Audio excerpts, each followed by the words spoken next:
thế sang bao chi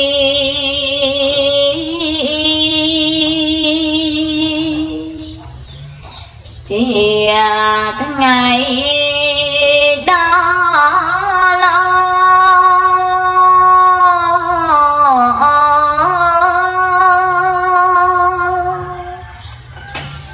chỉ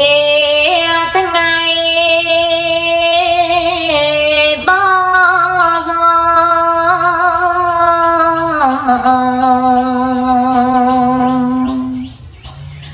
khổ bận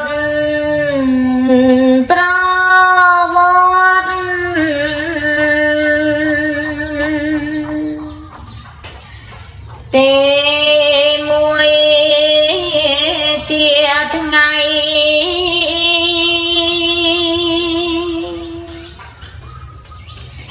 này prang sát thoát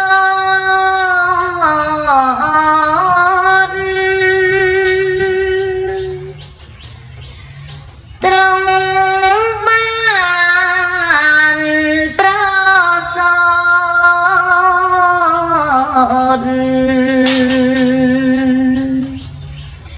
khlang chiết trong krang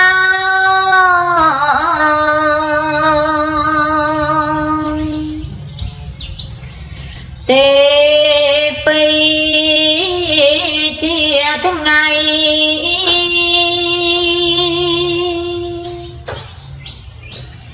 này prang phang kவி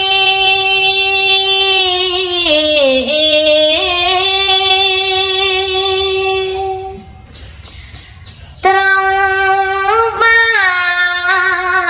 ឆ្នេរមេ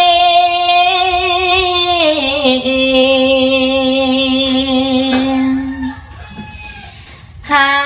យត្រាំដឹងធ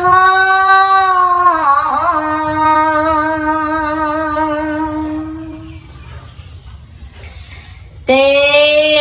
បីជាថ្ងៃ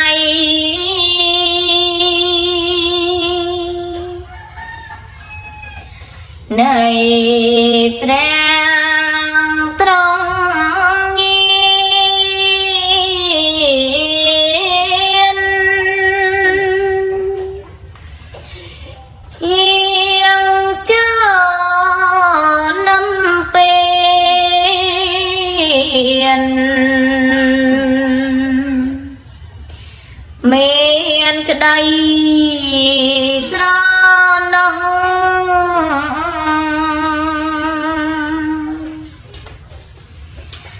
ម៉ែយ៉ាងយើងខ្ញុំ